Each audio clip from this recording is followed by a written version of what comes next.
Good morning. My name is Gina McKee. I am one of the teachers in the Reading Roost. If you've heard your students talk about that, we run an intervention program similar to what Ms. Miffleton said with the Numbers Nest. 4 days a week, each grade level does have a time set aside for just intervention, and it focuses a lot on reading. And so they're not being pulled out of any other subjects. This is set aside in their schedule. So children that have a need that we have identified through different types of assessments in their regular classrooms come down to the Reading Roost, and we work on specific skills that they are lacking, hoping to give them mastery of those skills. I have provided for you a sheet that's kind of a parent's guide to some of the shifts that you're going to see coming in reading. Math was the first subject that the state tackled, and reading will be the next one. We're going to have the same exact thing happening in the next few years with the focus standards, and they're going to be dropping certain things.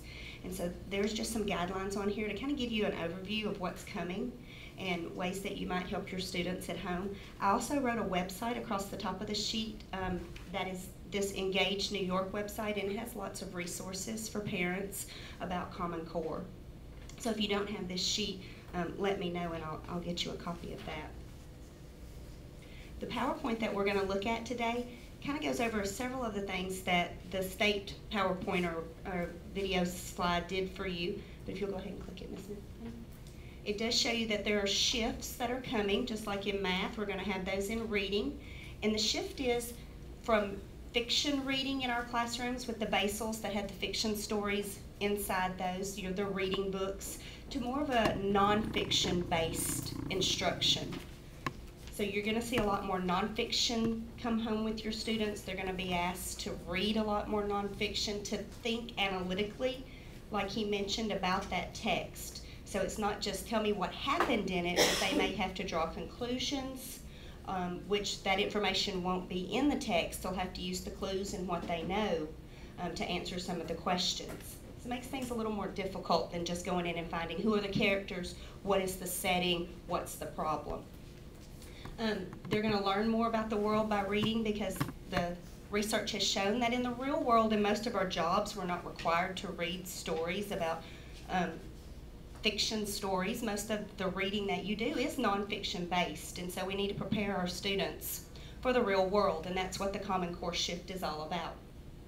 So they'll read this challenging material more closely and discuss reading using evidence. That has become a really big word that we've been using a lot. You may have heard your children talking about that. I have to show my evidence. I have to show where I found this information. And then they're going to write nonfiction using the evidence. So you might see an increase in research being done, looking for a specific topic, writing then about that topic. And that's going to increase the academic vocabulary that they're going to need to know to be able to successfully complete those tasks. So here's one of the first shifts, and so it has what students are going to have to do here. Read more nonfiction, know the ways that nonfiction can be put together, because nonfiction comes in different formats. Sometimes they write it as cause and effect. They organize the structure of nonfiction differently. So we want our students to recognize the different types and enjoy nonfiction.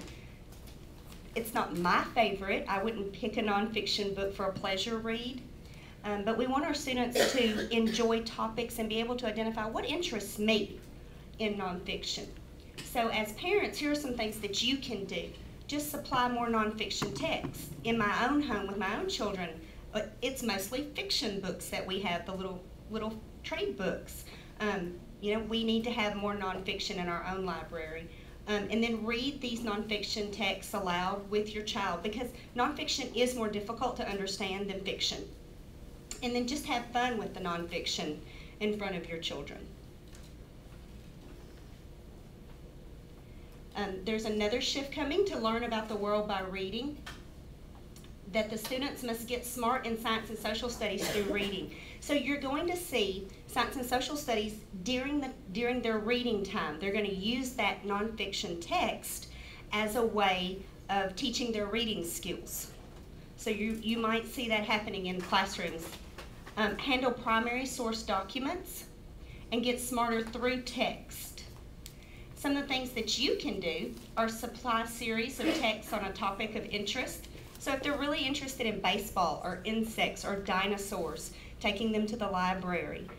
If you run across a book at Walmart that they own dinosaurs, snagging it for them. Find books that explain. Because a lot of times in jobs, that's the kind of text or manuals that employees have to understand. So we're trying to expose them at a younger level, so by that time they're prepared for the real world. Discuss nonfiction text and the ideas within. Because it is more difficult, you may have to support that reading at home of the nonfiction books that come in. Just some facts for you that I found very interesting, especially the last one. If children aren't reading on grade level by 3rd grade, they are 4 times more likely to leave high school without a diploma. So that's a big focus for us, to have our students as close to grade level as possible so that we increase their chances of success in the future. Also, by age 3, children from affluent families have heard 30 million more words than children from parents living in poverty. Children who have larger vocabularies and greater understanding of spoken language do better in school. So the children that are just talked to do better here in school. Here's another shift for you. Read more complex material carefully. The students' big focus on going back and rereading, not just a one-time read, as many of them want to do. They do not want to go back and reread, but that's a habit that we're having to break and hopefully create new habits of automatically knowing I'm going to have to read this passage or text 3 or 4 times to be able to do the job that they're asking me to do. Read material at a comfort level and work with more challenging stuff. Unpack text. That's go through and pick out the features, the graphics, what's it exactly saying to me, what key points is the author trying to make, how do the graphics or whatever they put inside the text help me understand what I'm reading. And then they must handle frustration and keep pushing, because it's going to be more difficult material and they're gonna push back and resist some. So the students have to change their mindset as well as the teachers on how we instruct, that I know it's gonna be more difficult, and I'm with my teacher support and home support, I'm just got to push through it and persevere. So as parents, you can provide more challenging texts and provide texts they want to read and can read comfortably. Know what is grade level appropriate.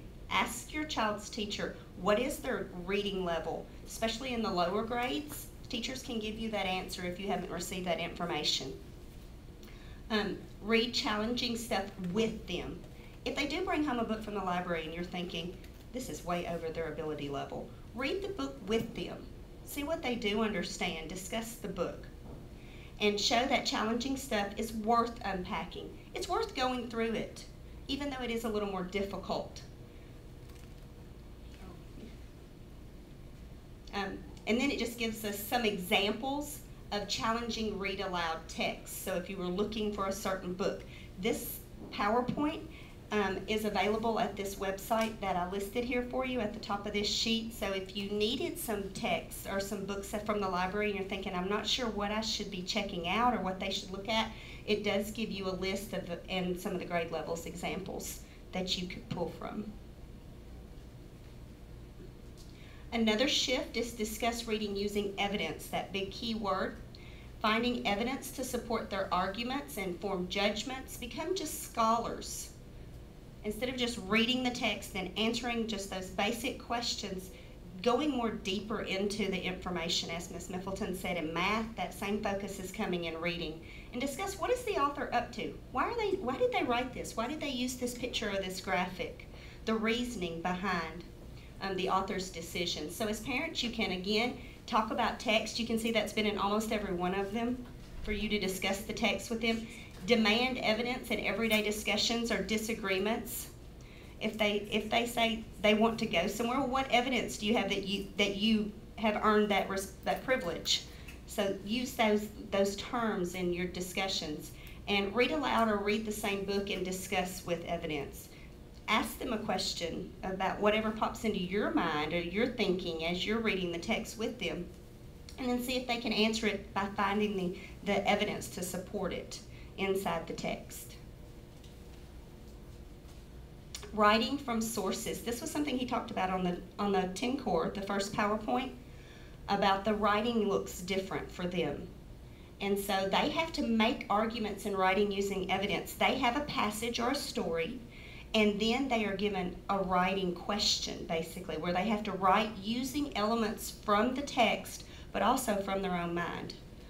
So it's not just a summary of the text. A lot of times they have to draw a conclusion and add more detail from their own imaginations to what they're being asked to do. So then they have to compare multiple texts. This is coming, this is a heads up for you, that they're going to have 2 pieces of text, and then they're going to be asked to answer questions and compare those 2 pieces of text to each other. This will be in the 3rd, 4th, and 5th grade where they're being assessed by the state. So as parents, you can encourage writing at home. You can write books together using evidence and details, and then they've given you another appendix here of a place you can go to for some more resources. The academic vocabulary was the last shift.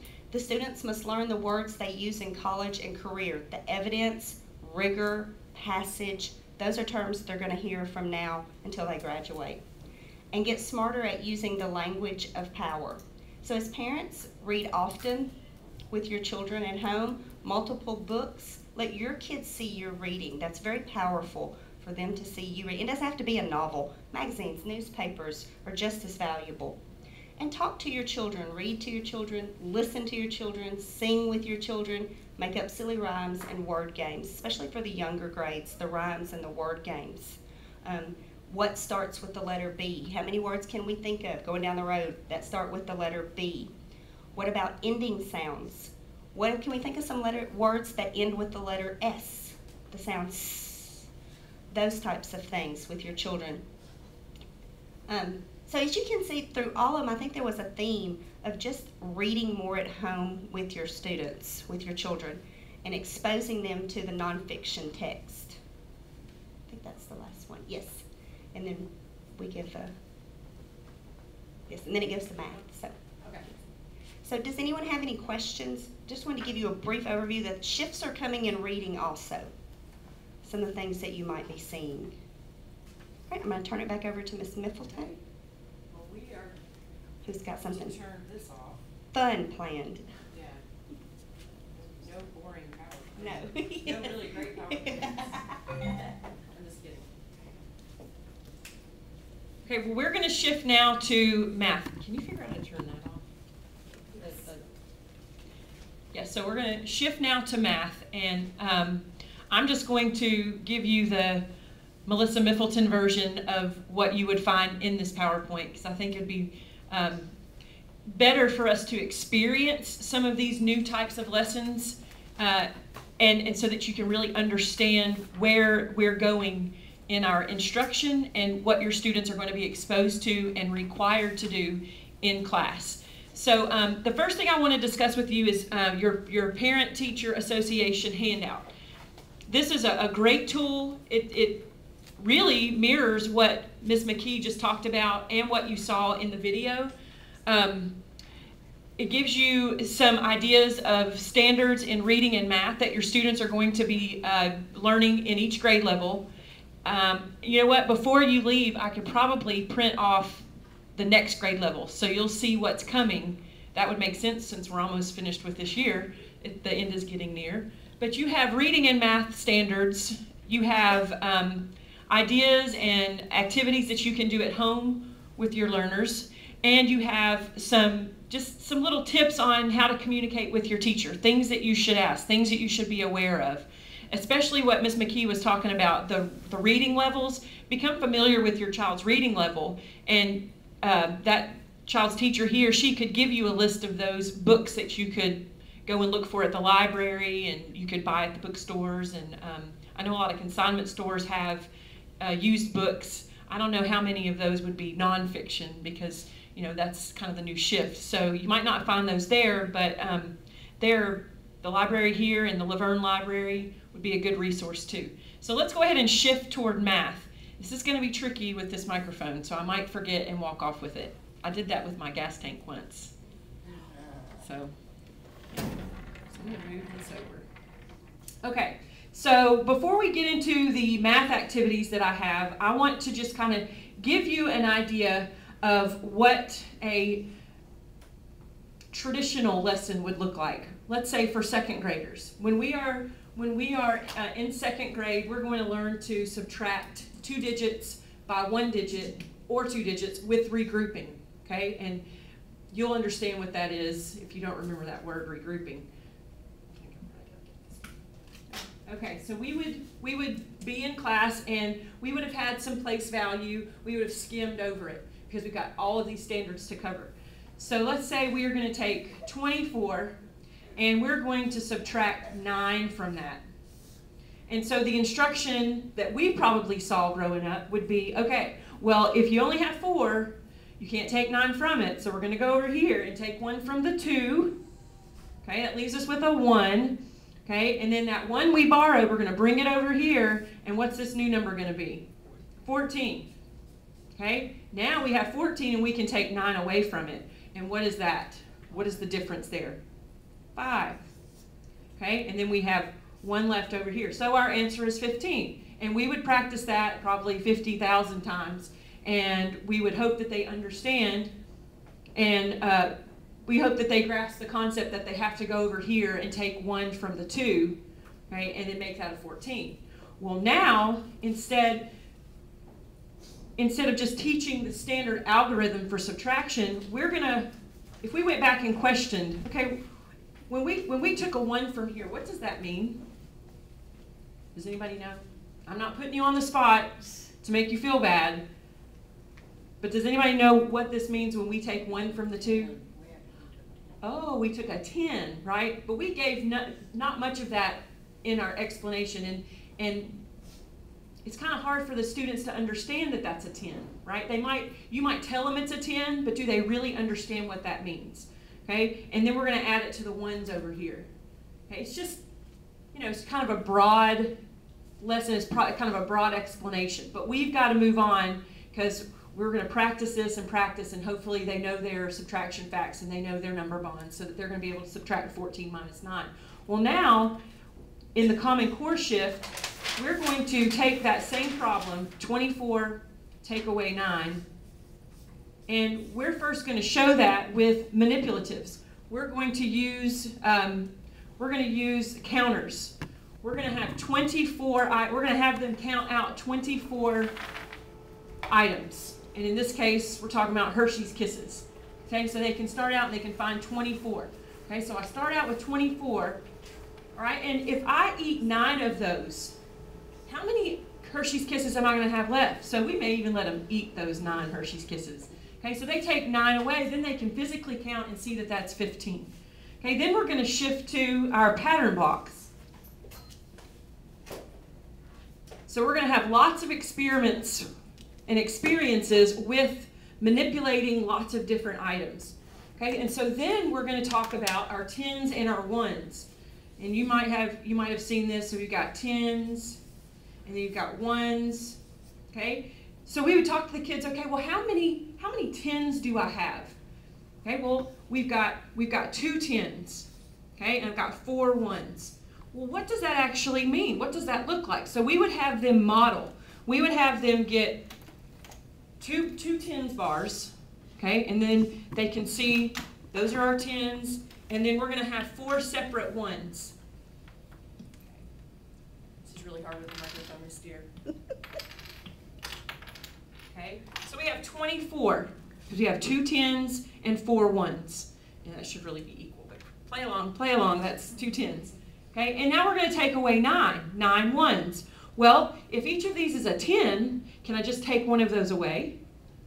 No, because I have 1 extra, don't I? Well, can I take 4 away and then be done? No, I have to do what?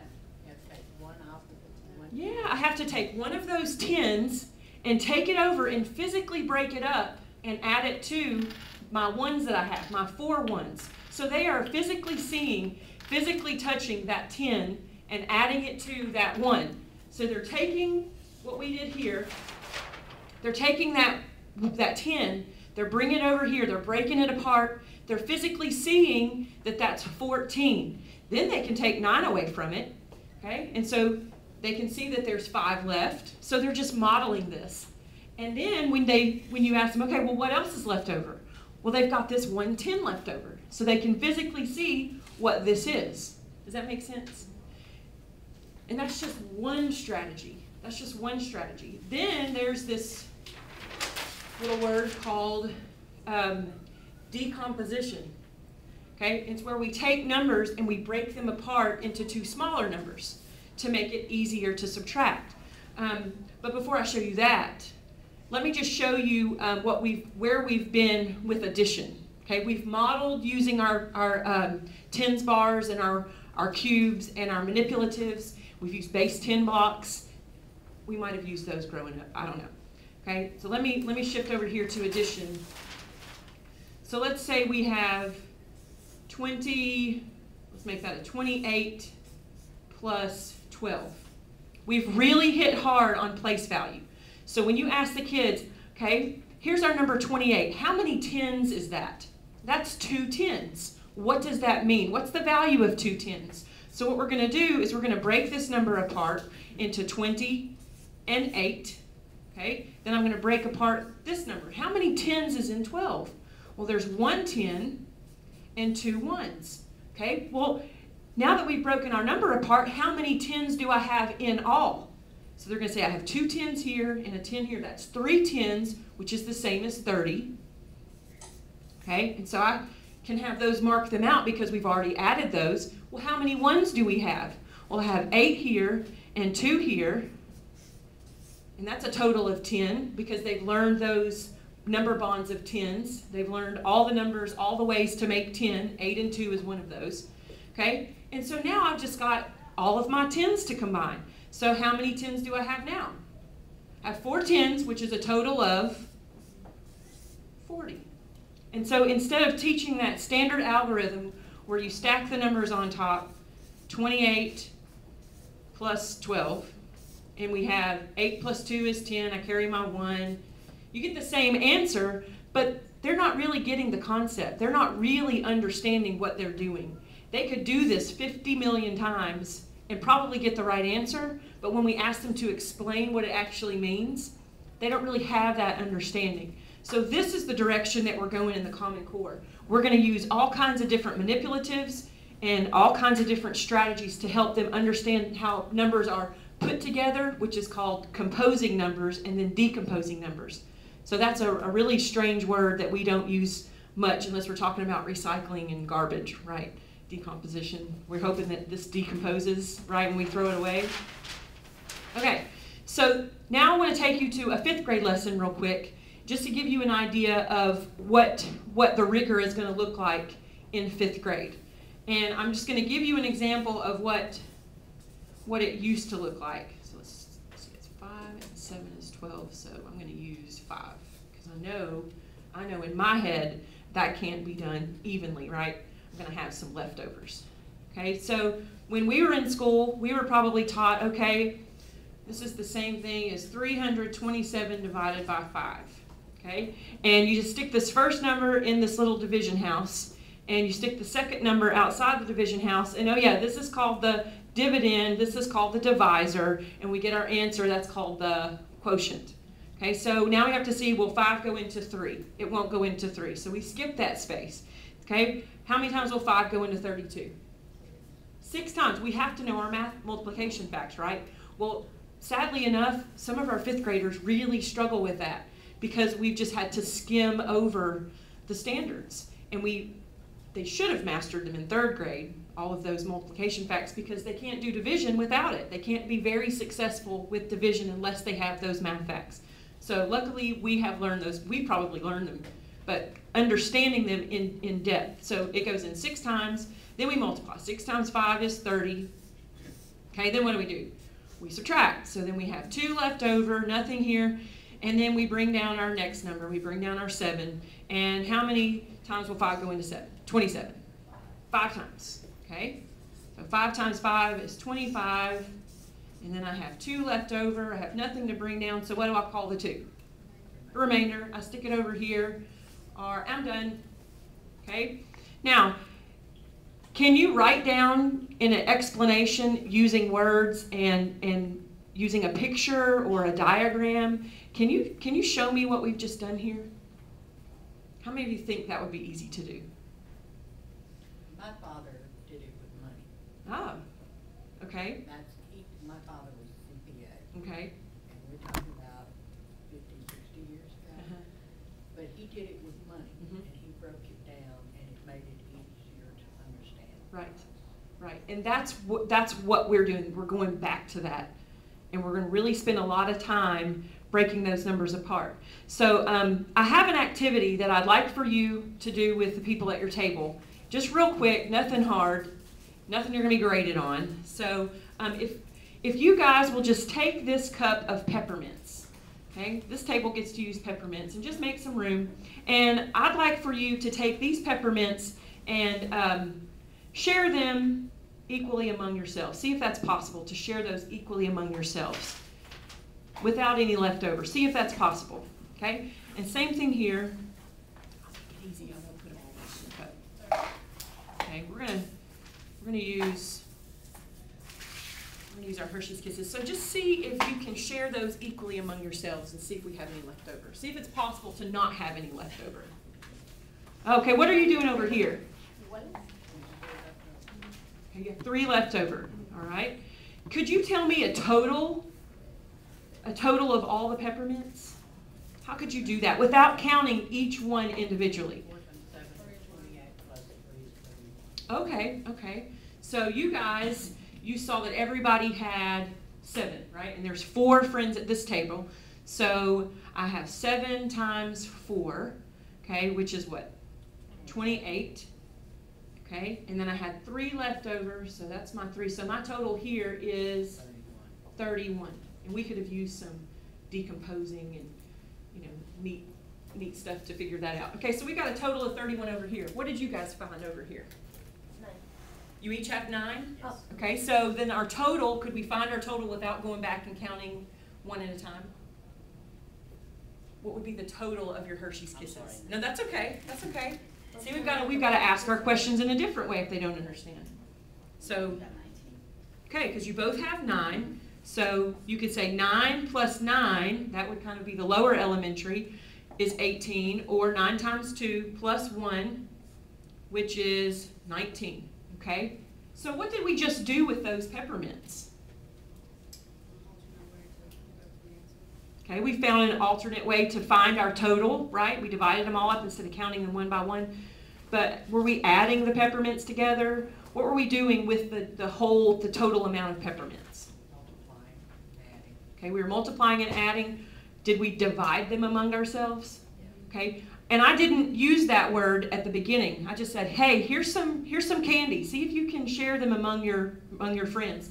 So after we would experiment with this often, and using lots of different manipulatives and lots of different situations, then they're understanding what it means to have a total. We found our total is 31. We found our total is 19. You guys just divided those 2 totals, those 2 dividends, into equal parts, okay? Into 4 equal parts, into 2 equal parts, which is what this number means, okay? How many, put them into 5 groups, put them into 4 groups, put them into 2 groups, and see how many are in each group. Does that make sense? So we're not just teaching them how to answer this problem. We want them to understand what they're doing in this problem. So now when we work out, let's say we have 31, okay? We have 31, and we divided it among 4 friends, and we want to find out what our total is. Okay, so I'm going to write that up here so everybody can see. So 31 peppermints shared among 4 friends, and let's see how many each friend gets and if there are any left over. So those would be some scenarios that the students would be given. And this is a very easy scenario. They go much deeper and much more rigorous is that word, much more complex. So then we could talk about, well, they found that there were, did you say 7 in each group? 7 each group with 3 left over. 7 in each group. Or you could say each friend got 7 peppermints and there were 3 left over. Okay, and then you would talk to them about, okay, well, what do we do with those leftovers? Is there enough that everyone gets another peppermint? So do we round that up?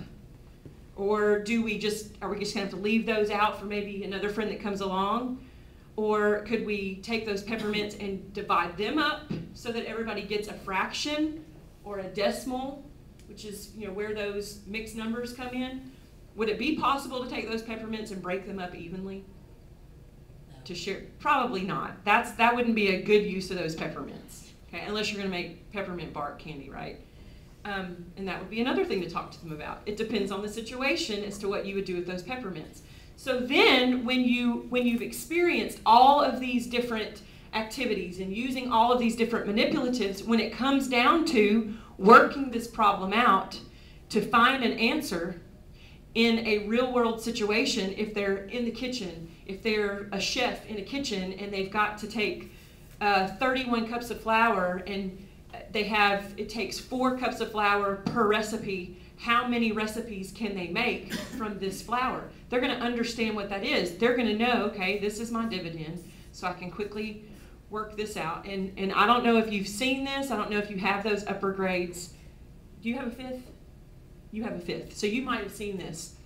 This is called, we call this the Singapore method for division, and it includes bars and dots. So before we use numbers, now we're just using bars and dots because it kind of makes sense. Okay, so we're going to skip count. We're going to find out how many 4s are in 31. We're not going to say, oh, 4 can't go into 3. We're going to see how many 4s go into 31. So we're just going to say, we're going to skip count using our multiples. 4, 8, 12, 16, 20, 24, 28, sorry. And then if we go one more, that would put us at 32. Okay, so we're going to stop at 38, and we're going to use dots to get up to 31. So we're at 28, 29, 30, 31. And some of our students are actually writing out 4, 8, 12, 16, 20, 24, 28, 29, 30, 31. So how many whole times or how many whole groups how many 4s are there in 31? Well, there are 7, because you could count the bars. 1, 2, 3, 4, 5, 6, 7. There's 7 4s in 31 with 3 left over. Okay, so how many recipes could we make? 7. Could we make another recipe? Would we have enough to make another recipe? We wouldn't. We'd have to go find another cup of sugar. Okay, so by breaking it down and starting off teaching division and teaching subtraction using the experiences and the critical thinking and the questioning and the hands-on, and you know, who cares if they get it wrong? They can always just move peppermints from here to there and move what are those, Hershey's Kisses from here to there to make it work. It's not just about getting it right on paper. It's about really understanding what they're doing. But are they still understanding the basic methods? Because, I mean, say, I'm a numbers person. Mm-hmm. Say you have $5 million, you're starting 16 new franchises, you got to break it up. I mean, are they still able to apply it to bigger numbers? I mean, would that Oh, yes. Oh, yes. This method would work, but we're just really teaching them, trying to get them to understand. This works with decimals, adding zeros, and all of that. This is just some of our students, this blows their mind. They can't do it. But these are some tools that we're offering. We want to give them as many tools as they can. So you're still teaching the older method Yes. too? It's just this is Yeah. And they can choose. They can choose. This goes back, this is what I learned 50 some I odd years ago. understand that. I'm just saying for larger numbers, that's not practical. Right. Well, for larger numbers, when you get into the real world, you would use a calculator. No, not necessarily. Well, for numbers that you're talking about, you would probably have a business calculator or a banking calculator. Like my dad always used a banking calculator. He was a banker in Baylor's. But if you're in a situation where you don't have that and you do have to write it all out, they're going to have those number concepts and those strong foundations is what we're trying to build now. The strong foundations, giving them, because not all of our students learn the same way. Not all of them are going to understand each of these concepts, teaching them just one way. So that's why we have to be creative and come up with those multiple, meeting all of those different learning styles. So this was just an idea of some ways that we are going to be going in our instruction. We're not just going to teach them right away how to do this the standard algorithm, because we really want them to understand what it means to divide, what it looks like. What does that mean? Yeah, they know it's left over, but that actually represents those leftover peppermints or that leftover Hershey's Kiss. That's what that represents. Okay, so just a little bit about what a Common Core type lesson would look like and the direction that we're moving. Okay, now for the fun part. Let's see, if you will look at your little game handouts, if you'll put your parent-teacher handout away, I've got everybody should have a little baggie with a deck of cards and 2 dice and some little beads, okay? And I'm going to show you some activities that you can do to help build fluency so that when they do get to this point and they do have those really large numbers like you're talking about, they're going to have that multiplication background and a really solid foundation for their multiplication, which transitions into division to get them ready for the real world. So what we want to do is build fluency, and that's one of the things they talked about on the video, is to really build a strong fluency foundation so that when they see 5 and 3, they automatically know that's 8. When they see 7 and 3, they know that's 10. When they see 8 and 2, they know that's 10. So when they're adding, they can quickly make those connections of adding their 10s and then adding their 1s, and lots of good mental math strategies and just building a strong fluency foundation. So if you will look at the first, I think your first handout is the 11 game. And this can be a 2-person game, or it can be your child can play it individually. This is something that you could sit down while dinner's cooking or after dinner while your other child's cleaning up the kitchen, or maybe your husband or your wife's cleaning up the kitchen. You could sit down and play a little game with them or help them play this game. This would be played with your 2 dice. And so the object is to get, I'll have to give you another number. Roll all 3 number cubes. Use addition, subtraction, or both to make a number as close to 11 as possible. You earn 1 point if your number is closer than your partner. So if you're playing 2, then it would be a competition between the 2 of you to see who can get closest to 11 using any combination of adding and subtracting the numbers on your dice. Okay, and then you earn 2 points if you get exactly 11. So if your child is doing this, you could say, okay, I want you to play to 15 or play to 20. So as soon as you get to 20, then you could check their work, and that would be an option for completing this independently. Does that make sense? So you can use your 3 number cubes. Like I said, I'll have to give you another one. And then play to 11. Then you could even take this a step further for your 5th graders, and you could change the number and say get closest to 25 or get closest to 30. And so that would add a little bit more rigor and a little bit more depth to this. So this is just an easy game. You can cut this in half, and each of you sit on one side of the table, and you're rolling your number cubes and trying to get as close to 11 or whatever number you decide to set that at. Okay? If you will look at the next game, let's see. Yes, that next packet. This game is called Go Fish. And you can play this with your deck of cards.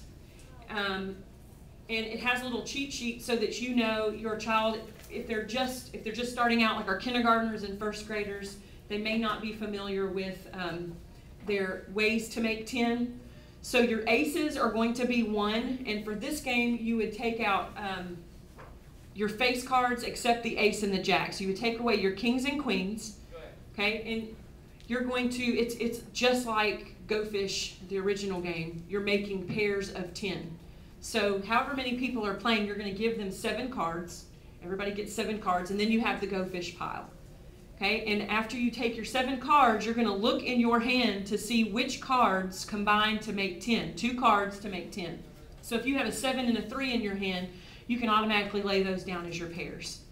Okay, if you have an 8 and a 2, you can automatically lay those down. And the object of the game is after all of the cards are gone through, well, the first one to lay their hands down with all of their matches is the winner. And so then this is really hard at first for the kids to understand. I've played it with 1st and 2nd graders, and the first thing they want to do is just, they see a card in their hand and they ask for that same number. So it's a really good fluency building game, and it's problem solving for them. Oh, I have a 7 and I asked for a 7. Did that make sense? So then that's great conversation. Why would that not work? Why does 7 and 7 not make 10? And so you can have a lot of those conversations. But this is a really fun game to play with the family. And then on the reverse side, so these two go together. So you've got your directions and then a little cheat sheet for your younger learners. Let's see. The next game that I want to share is Salute. And I'm going to need 2 volunteers. Anybody? Oh, come on. If I can talk on a microphone for an hour, surely somebody can get up and help me. Okay, I'm going to have to pick some volunteers. Anybody? Come on. All right. You probably need to get up anyway, don't you? Yeah. Get up and stretch. Okay, so you can play these with your deck of cards. I'm just going to use these are box cards and one-eyed jack cards. Okay, these don't have face cards. These are meant for math. Okay, so you would need 3 players. Okay, so our 2 players, our 2 outside players are going to be the multipliers or the adders or the calculators, we should say. Okay, so you would divide your deck of cards evenly without the face cards, except the ace. The ace is always going to be 1. Okay, and so you're going to turn them over face down so you can't see. Don't cheat one.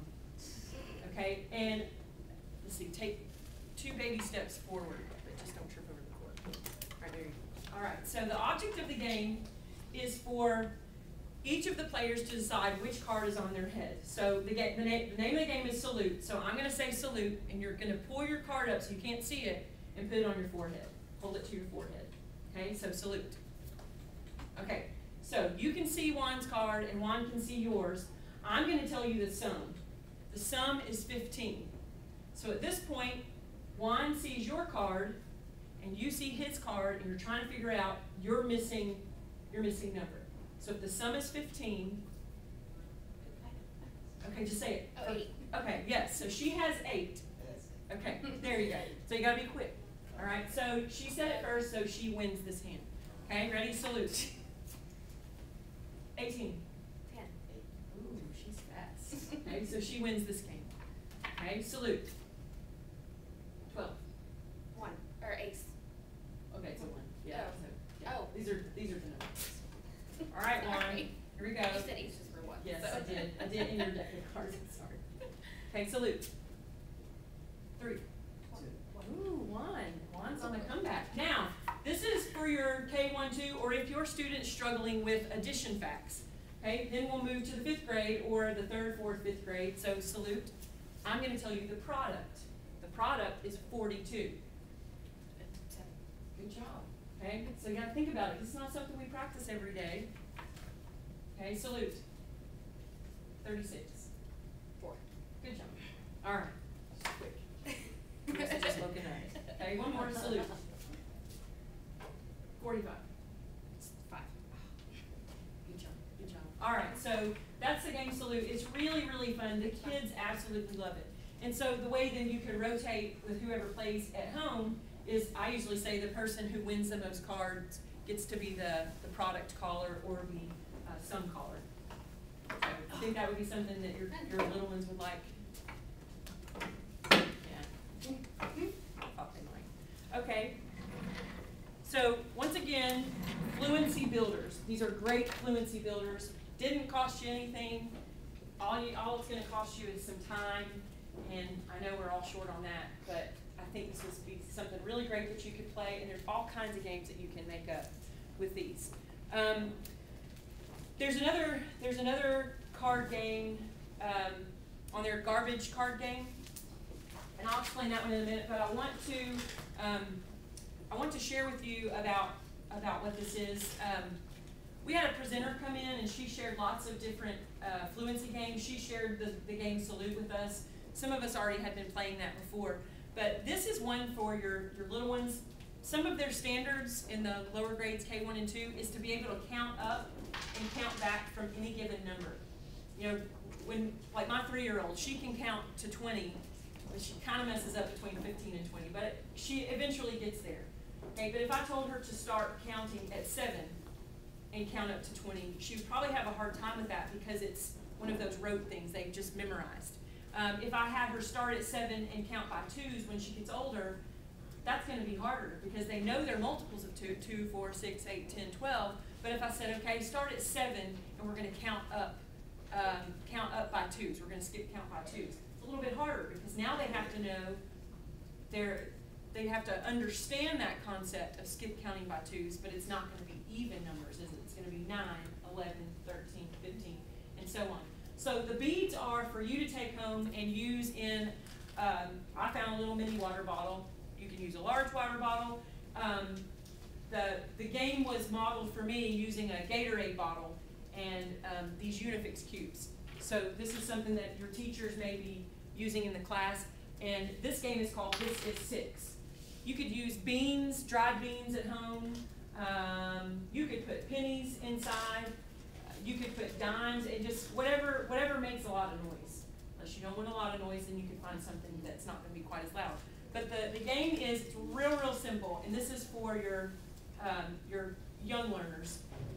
Okay, whoever you start out, you say, this is 6. There's 6 beads in here, so I started out with 6, you have 10. You say, this is 6, and then I'm going to roll it here, okay? And you say, this is 6. And then I'm going to tell you to count up 4. So you have to start at 6. 7, 8. Yes. And see, when we did this for the very first time, I rolled it and he said, this is 6. And I said, count on 4, or count up 4, or count 4 more. Started back at 1. And wanted to start back at 1 and go to 6 and then count on 4. So we've got to be sure. I will not repeat myself, but we've got to be sure that they can start at any number and count on, as opposed to going back to 1. Does that make sense? Okay, because that was a huge, and they all had to stop and think because they immediately wanted to go back to 6 and then count on 4. So this is a great game to play, and you could do this is 6 for a week and then add another, or take some beads out, or take whatever counters you're going to use. And it's really easy, really quick, and it will really help to build fluency. And then have your kids roll it to you until you count on whatever they'd like to choose. Just some ways to get involved and some ways to build fluency.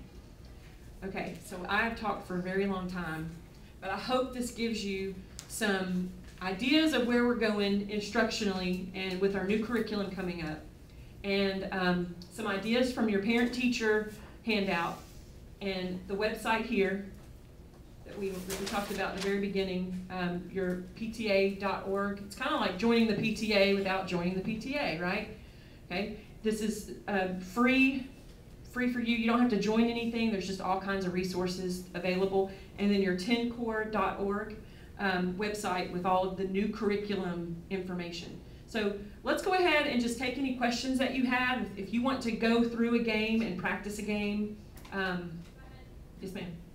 Can you, on this website also, because we have a lot of Hispanics, pull this up in Spanish?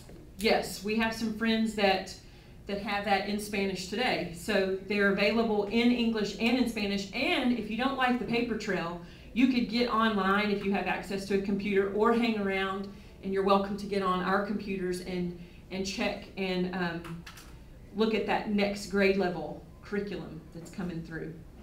I know they're not here today, but I need 34. Okay. Well, 4th and 5th, and then 2nd and 3rd. In Spanish? In Spanish. Okay, we can do that. Yep. So any other questions? I have a question about Yes, ma'am. About pre-tests. Yes.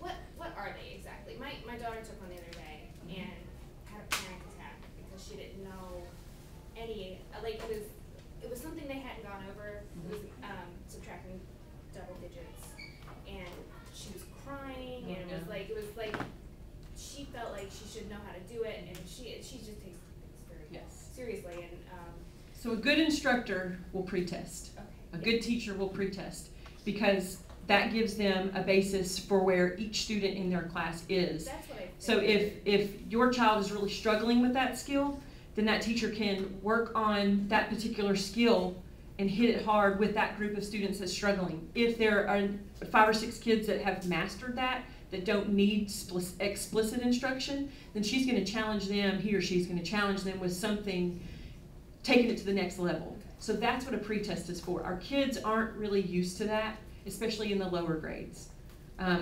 So the more we pretest, the more they're going to understand, and the teachers are going to explain to them what they're using. It's just to drive, we say it's to drive instruction. It's so that we know where to go. Because there's some skills, I taught 7th grade math for 10 years, and there's some skills that they would have learned in 7th grade, but are still 6th grade, but are still 7th grade standards. So if I didn't pretest, I'd have a bunch of kids looking at me like, yeah, we did this last year, and they're bored to tears, and I'm wasting time. Sure. So it's a good time management tool so that you can guide your instruction and make it very individualized based on each student's I think needs. she just didn't understand that what she felt like she was being tested on something she should already know. Right. And I think she just didn't know. And I had to explain that to her, but Yes. she's the poor thing. Right. Well, that was a great question. And if you saw that score coming home, Well, sure. hopefully you saw the pre-test. Yeah, and So- that's what I tried to explain to her, that it was an assessment and trying to figure out where she is. Okay. Anything else? How many of you came to open house at the beginning of the year, where you went in and you met your child's teachers? Were you guys here for open house? Anybody? Okay. And did you hear much about school-wide Title I? Are you familiar with what that is? Like when we say we're a Title I school, school-wide, do you guys understand what that is? Sort of. Let me just explain that real quick.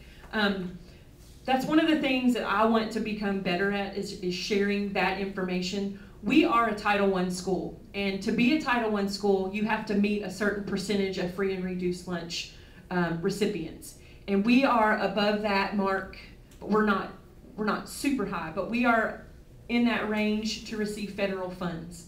And so the government, through the Title I program, gives our school, gives our district X amount of money, and it's distributed among the other title schools. I think there are 13 title schools in Rutherford County, and we're one of them. That's how my position is funded. That's how Ms. Weimer's position is funded, and 1 reading coach. We also provide 8 educational assistants through that money, and then we have enough left over to purchase laptops so that our students can use the online resources. And we just spent this entire week taking our benchmark assessment. You might have seen that. I don't know if it's on our marquee, but I know it's on the middle school. Yeah, I see it every day. I'm like, oh, benchmark. But we set up a computer lab in here, and those computers were purchased with Title I funds. And each year we're given an allocation, and we use that money to benefit our children. Because we're school-wide, because we are a school-wide Title I program, that means that all of our students fall under that umbrella and are eligible for math intervention and reading intervention based on test data, based on their needs. And so that hopefully clears that up a little bit. We also provide parent involvement, just like this. This was not necessarily title, but I'm the Title I teacher, so Title I funded teacher. So that's what we can also use our funds for. All of these manipulatives and all of these materials, except your snacks, were purchased with title funds. And so we have a whole closet full of math resources. We have a teacher lending library. We just bought a bunch of new games and activities to support instruction hands-on in the classroom. The teachers have access to that and can go check it out. We had the Valentine activity. Were any of y'all able to come in the week of Valentine? We had 2 workshops, and we had back in the fall we had a Halloween workshop. We're going to have a TCAP workshop in April, just to kind of give some ideas on how to study, how to help your child prepare. And then I wanted to invite each of you to attend our spring planning meeting, which is where we plan our budget, our Title I budget for this upcoming school year. So if I have invitations for you, and if you're interested, it's going to be from 8 until we finish. Usually it can last 2 hours because I talk way too much. But I just want to give lots of information. So if you're interested, I'll have an invitation and you can take it home and decide if that's what you'd like to participate in. But we like your input, ideas for the next year for parent involvement activities.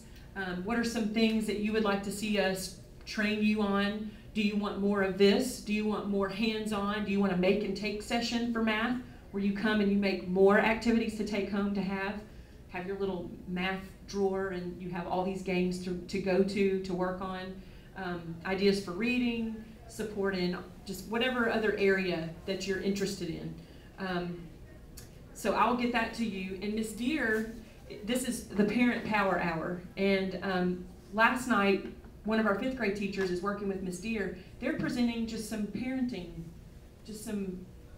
not how to raise your kids, but here's some ideas to communicate differently with your child.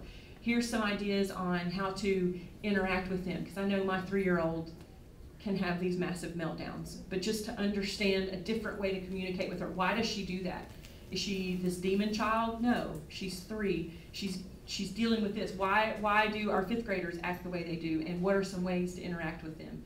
So if you're interested in that, you'll be getting some flyers coming home. So we'd love for you to be involved in as many things as you can, and we're really glad that you got to come this morning. Is this a good time? Did you guys have to take off work? I have to go. My husband is watching the kids right now. Oh, He's gotta so go to he's work. like, where are you? Yeah. Okay. So, but if this No, time this works, is a good time, we are but also yeah. we did this in the afternoon a couple weeks ago. So No, I like the mornings. okay. better. Okay. So we'll continue to just have some flexible times so that our 3rd shift workers can come in after work, or our 2nd shift workers can get in, and you might not be able to come to an afternoon or evening session. So please let us know if you have any questions. Feel free to call and ask for my extension or email. Really glad you guys came, and we look forward to seeing you again. Don't leave without your invitation. We're going to have breakfast that morning, and it's going to be a beach theme. So if you're tired of this cold weather, come and join us for our spring planning meeting. Thank you guys.